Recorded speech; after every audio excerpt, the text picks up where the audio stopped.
வணக்கம். சமூகத்தின் இன்றைய பிரதான செய்திகளுக்காக உங்களுடன் இணைந்து கொள்ளும் நான் இராசரத்தினம் மௌசர். விரிவான செய்திகளுக்குள் செல்லும் முன்னர் முதலில் தலைப்புச் செய்திகள். அஸ்வசும ஜூலை மாத கொடுப்பனவு நாளை முதல். வாகன இறக்குமதியை கட்டுப்படுத்துவது தொடர்பில் மத்திய வங்கி அதிரடி அறிவிப்பு.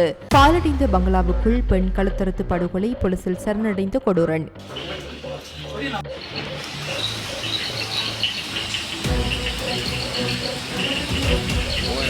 கடும் மழையால் சரிந்து விழுந்த கற்பாறைகள், 47 பேர் இடப்பெயர்வு.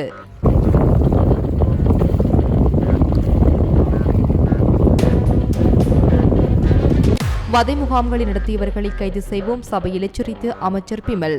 விமான சேவைகளில் நடந்த ஊழல் முறைகேடுகளை விசாரிக்க விசேட குழு நியமனம். இவ்வருடத்தில் இதுவரை 73 துப்பாக்கிச்சூட்டு சம்பவங்களில் 38 பேர் பலி, 165 பேர் கைது. இன்ஸ்டாகிராமில் பெற்றோர் மேற்பார்வை செய்யும் வசதி இலங்கையில் அறிமுகம். முல்லைத்தீவில் திடீர் பரிசோதனை, மனித நுகர்விற்கு பொருத்தமற்ற உணவுப் பொருட்கள் அளிப்பு. பிரதான அனுசரணை வழங்குவோர் VT கேஷ் அண்ட் கேரி மற்றும் VT சூப்பர் ஸ்டோரின் ஓன் பிராண்டான கல்யாணி அன்னபூரணி பிராண்டின் சகலவிதமான பொருட்கள் மற்றும் இலங்கை இந்திய காய்கறிகள், பழ வகைகள், சிறு தானியங்கள், எண்ணெய் வகைகள், பூஜை பொருட்கள், அன்றாட வாழ்விற்கு தேவையான அனைத்து விதமான பொருட்களையும் ஒரே இடத்தில் பெற்றுக்கொள்ள இன்றைய நாடுங்கள். VT கேஷ் அண்ட் கேரி மற்றும் VT super store, Paris La Chapelle. Aswesuma முதற்கட்ட நிவாரணத்திற்கு தகுதி பெற்ற பயனாளிகளின் ஜூலை மாதத்திற்கான உதவித்தொகை நாளைய தினம் பயனாளிகளின் வங்கி கணக்குகளில் வரவு வைக்கப்படும் என நலன்புரி நன்மைகள் சபை தெரிவித்துள்ளது. இதன்படி அஸ்வசும முதல்கட்ட பயனாளிகளில் 14,24,548 பயனாளி குடும்பங்களுக்கு ரூபாய் 11,296 மில்லியன் 4,61,250 ரூபாய் உதவித்தொகையாக ஒதுக்கீடு செய்யப்பட்டுள்ளது. பயனாளிகள் ஜூலை 24 முதல் அவர்களின் வங்கிக் கணக்குகளிலிருந்து உதவித்தொகையை பெற்றுக்கொள்ள முடியும் என நலன்புரி நன்மைகள் சபை அறிவித்துள்ளது. வாகன இறக்குமதியை கட்டுப்படுத்துவதற்கு அரசாங்கமோ அல்லது மத்திய வங்கியோ எந்த தீர்மானமும் எடுக்கவில்லை என்று மத்திய வங்கி ஆளுநர் கலாநிதி நந்தலால் வீரசிங்க தெரிவித்துள்ளார். மத்திய வங்கியில் இன்று நடைபெற்ற செய்தியாளர் சந்திப்பில் கலந்து கொண்டு அவர் இதனை தெரிவித்தார். அத்துடன் இலங்கையின் பொருளாதாரம் முதல் காலாண்டில் பதிவானதை போன்று இரண்டாவது காலாண்டிலும் அதே விதத்தில் வளர்ச்சியடையும் எனவும் அவர் குறிப்பிட்டுள்ளார். இந்த ஆண்டின் முதலாவது காலாண்டில் பொருளாதார வளர்ச்சி விகிதம் 4.8% பதிவாகியிருந்தமை குறிப்பிடத்தக்கது. நாவலப்பிட்டிய இம்பிள்பிட்டிய தோட்டத்தில் உள்ள பாலடைந்த பங்களாவுக்குள் பெண்ணொருவரின் கழுத்தை அறுத்து படுகொலை செய்த நபர் கம்பளை போலீசில் நேற்றைய தினம் சரணடைந்துள்ளார்.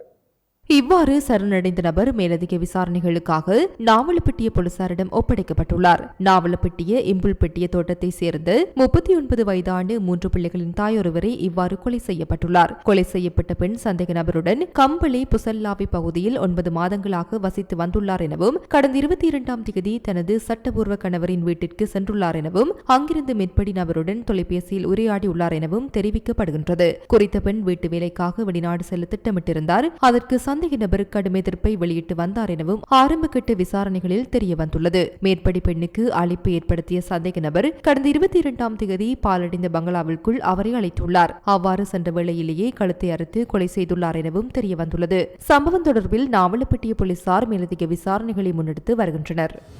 கடும் மழையுடனான சீரற்ற காலநிலையால் நானோயா உடரதல்ல தோட்டத்தில் மேல் பிரிவில் 7 குடும்பங்களை சேர்ந்த 47 பேர் இடம்பெயர்ந்துள்ளனர்.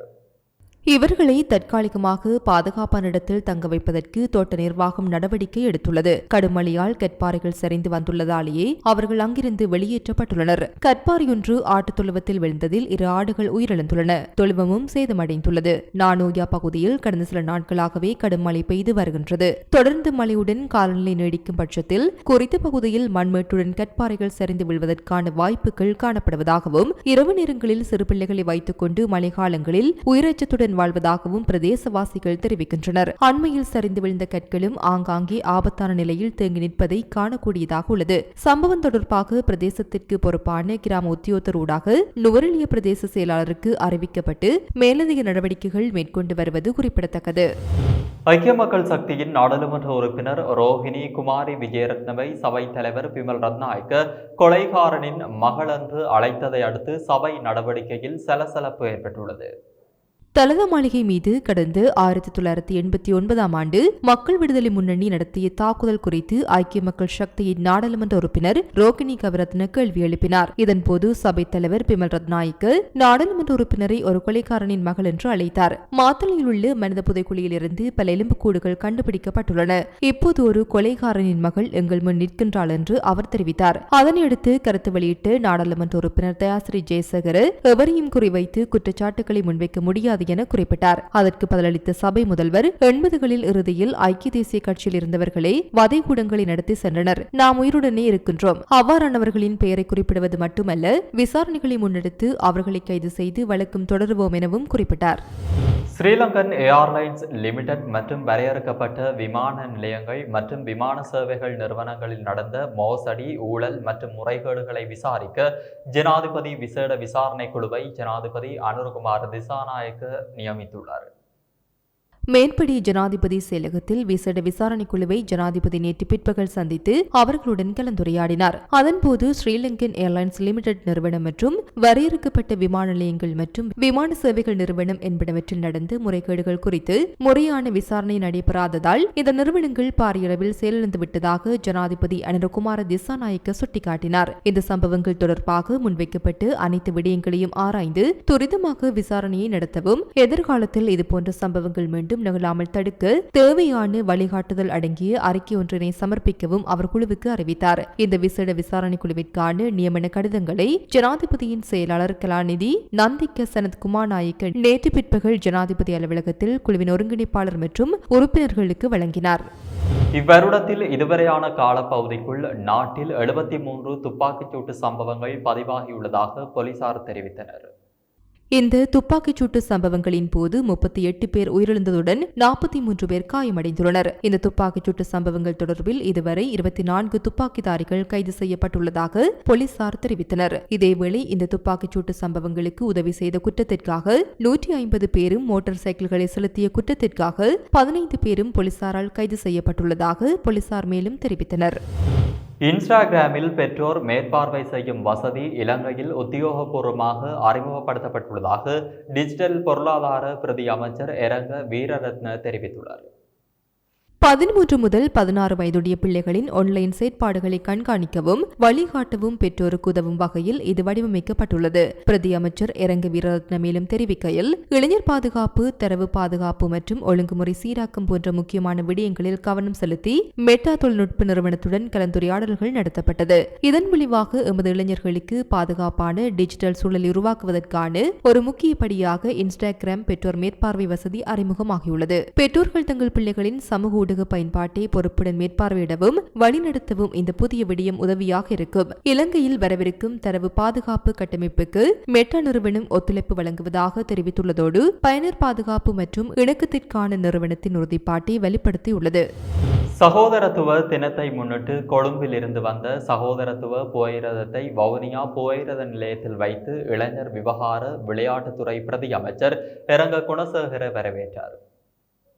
ஜூலை 23 இனக்கலவர தினத்தை புதிய அரசாங்கம் சகோதரத்துவ தினமாக அறிவித்து கொழும்பிலிருந்து காங்கேசன்துறை வரை சகோதரத்துவ புகையிரதம் என்ற பெயரில் சிங்கள, தமிழ், முஸ்லிம் இளைஞர் யுவதிகள் பயணித்து ஜாலில் இத்தினத்தை கொண்டாடவுள்ளனர். அந்த வகையில் கொழும்பிலிருந்து சகோதரத்துவ புகையிரதம் என்ற தொனிப்பொருளுடன் வந்து ஜாழ் தேவி கடுகதை புகையிரதத்தை இளைஞர் விவகார விளையாட்டுத்துறை அமைச்சர் எரங்க குணசேகர, ஜாழ் மாவட்ட பாராளுமன்ற உறுப்பினர் இளங்குமரன், வவுனியா மாநகர சபை உறுப்பினர்களான விஜயகுமார், சங்கர், லக்ஷனா ஆகியோரும் வவுனியா இளைஞர்களுக்கு உறுப்பினர்களும் வரவேற்று தெற்கில் இருந்து வந்து இளைஞர் யுவதிகளுடன் கலந்துரையாடியிருந்தனர். இதன்போது குறித்த புகையிரதத்தில் அமைச்சர், பாராளுமன்ற உறுப்பினர் மற்றும் வவுனியா இளைஞர் யுவதிகள் சிலரும் சகோதரத்துவ பயணமாக ஜாழ் நோக்கி சென்றமை குறிப்பிடத்தக்கது. அதுபோன்று புகையிரதம் ஜாழ்ப்பாணத்தை வந்தடைந்ததும் யாழ்ப்பாண புகையிரத நிலைய நூலகத்திற்குள் நூல்கள் வழங்கும் நிகழ்வு இடம்பெறும். யாழ்ப்பாண புகையிரத நிலையத்திலிருந்து டிம்பர் மண்டபம் நோக்கி நடைபயணம் மேற்கொள்ளப்படும். அங்கு கலாச்சார நிகழ்வுகளுக்கு ஏற்பாடு செய்யப்பட்டுள்ளது.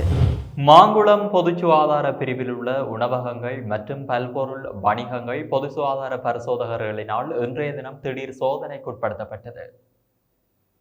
முல்லைத்தீவு ஒட்டுசுட்டான் சுகாதார வைத்திய அதிகாரி பணிமனைக்கு உட்பட்டு மாங்குளம் பொது சுகாதார பிரிவில் உள்ள கரிப்பட்டு முறிப்பு ஒழுமடு பகுதிகளில் உள்ள உணவகங்கள் மற்றும் பல்பொருள் வணிகங்கள் மீது இன்றைய தினம் திடீர் பரிசோதனை மேற்கொள்ளப்பட்டிருந்தது. இதன்போது மனித நுகர்விற்கு பொருத்தமற்ற உணவுப் பொருட்கள் கண்டுபிடிக்கப்பட்டு அளிக்கப்பட்டதுடன் சட்ட நடவடிக்கையும் மேற்கொள்ளப்பட்டுள்ளது. ஹைலெவல் வீதியில் நுகேகொடை மேம்பாலத்தில் இன்று காலை முச்சக்கர வண்டியொன்று லொரியொன்றுடன் மோதி விபத்துக்குள்ளானதில் ஒருவர் உயிரிழந்துள்ளார். முச்சக்கர வண்டி ஒன்று மகரகம திசையிலிருந்து கொழும்பு திசை நோக்கி பயணித்த லோரியுடன் மோதியதில் இந்த விபத்து இடம்பெற்றுள்ளது. விபத்தில் பலத்த காயமடைந்து முச்சக்கர வண்டியின் சாரதியும் பின்னிருக்கையில் அமர்ந்திருந்த ஒருவரும் களுப்போவில வைத்தியசாலையில் அனுமதிக்கப்பட்டனர். இந்த நிலையில் பின்னிருக்கையில் அமர்ந்திருந்த வத்தேகம பகுதியைச் சேர்ந்த 21 வயதான இளைஞர் சிகிச்சை பலனின்றி உயிரிழந்தார். குறித்த இளைஞரின் சடலம் களுப்போவில வைத்தியசாலையின் பிரேத அறையில் வைக்கப்பட்டுள்ளதுடன் மெரிகான போலீசார் மேலதிக விசாரணைகளை முன்னெடுத்துள்ளனர்.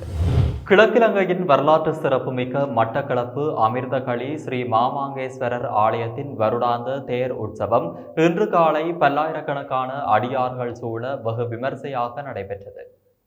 வசந்த மண்டபம் பூஜை நடைபெற்றதைத் தொடர்ந்து பல்லாயிரக்கணக்கான பக்தர்களின் அரோகரா கோஷத்துடன் மாமங்கேஸ்வரர் அலங்கரிக்கப்பட்ட தேரில் அருள் பளித்தார். மூர்த்தி தலம் தீர்த்தம் 3 ஒருங்கி அமையப்பெற்று ராமபிரானால் வழிபட்டதாக கூறப்படும் வரலாற்று தொன்மையும் புகழுமிக்க இவ்வாலயத்தின் ஆடி அமாவாசை தினத்தில் தீர்த்தோற்சவம் இடம்பெறுகின்றமை குறிப்பிடத்தக்கது.